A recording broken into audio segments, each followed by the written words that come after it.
السلام علیکم ګران دوستانو، زه یم ستاسو ورور زعفران صادق یو ځل بیا ستاسو خدمت کې له یوې نوې ویډیو سره. دوستانو، د یو انورټر په باره کې معلومات درکوم. دا انورټر وطني دی، لاسي جوړیږي او له شمسیانو، لسو شمسیانو، له شپږو شمسیانو تر شلو شمسیانو پورې کولی شئ له دې څخه استفاده واخلئ او په یو وخت کې کولی شئ انویټ هم وچلوئ او دا انورټر هم وچلوئ. دا به 2 پیزه برق د کور لپاره درکوي او کوم انویټ چې ده هغه خو 3 لاینه ده او برق هم صفا نه ده، فریکونسي روغه نه ده. هغه به د اوبو لپاره وکاروئ او دا انورټر چې کوم ده دا به د کور لپاره وکاروئ.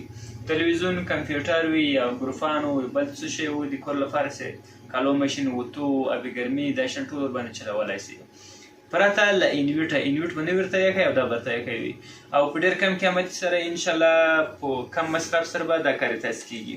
د دې د جوړښت طریقه موږ درته ښیو، سره کم ته جوړ شوی، بیا درته ښیو سره کم ته کار کوي. تر دې خواته راست.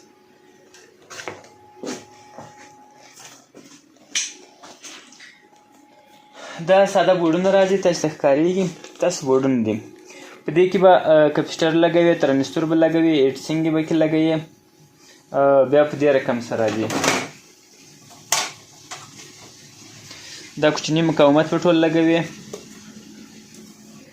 بعد له هغه به ایټسینګ او ترانزستور ورته لګوي.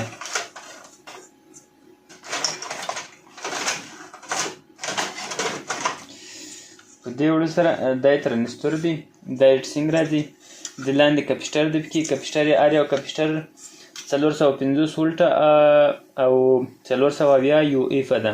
3 دانې کپسټر کې لګېدل دي. دا مالدان کولی شي تر له 2 کیلو واټ څخه تر 15 کیلو واټ پورې کار وکوي. دا کوچني بورډونه کې لګېدل دي. پاور بورډ چې دي، کوم د پاور مالدانو چې دي هغه بورډونه دي. په دې طریقه سره جوړښت شوی ده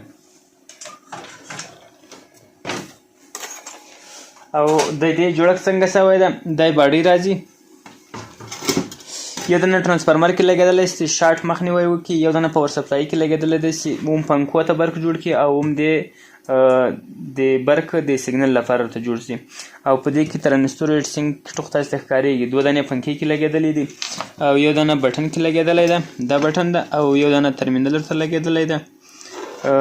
له هغه وروسته یو دانه بریکر لګېدلی ده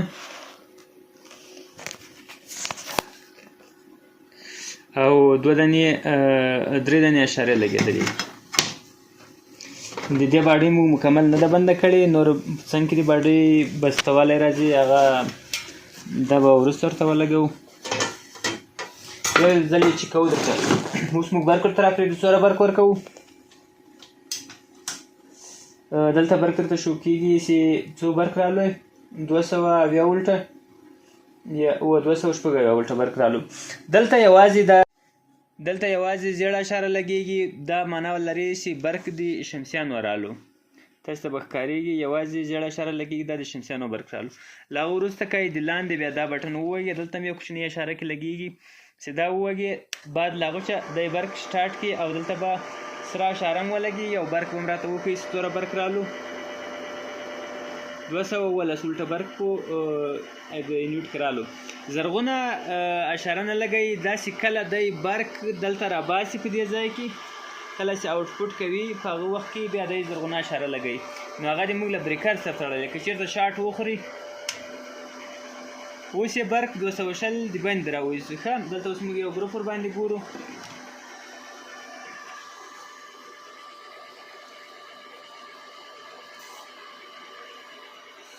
دا یې موږ ته له انویټ څخه د بندې برق رالو. که چېرته دا بریکر کټ شي، هم یې زرغونه اشاره مړه کړه او هم برق آوټپوټ نه کوي. ښه، که دا ووهو بیا برق راځي.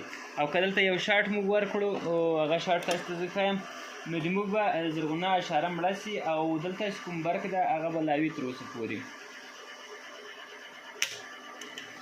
نو تاسو ته ښکارېږي چې د موږ بریکر بند شول او کومه د خطر علامه شو، شارټ علامه، یعنې برق چې کوم پرې کول هغه ختم شول او انویټ روغ سټارټ ته. هم د شمسیانو غمی لګېږي او هم مالد چلند ده. موږ یوازې دلته برق کته شوی ده. نو ښه مالدان دي، ښه کنټرول لري، د شارټ مخنیوی کړي او په کم مصرف سره انشاءالله په کمو پیسو باندې دا تر تاسو پورې رسول کېږي. دوستانو، کوم ویډیو خوښه شوې چینل سره سبسکرایب کړئ، ویډیو سره لایک کړئ، ښایسته کمنټ ورته ورکړئ، د نورو ویډیو لپاره له موږ سره پاتې شئ. الله مبارک.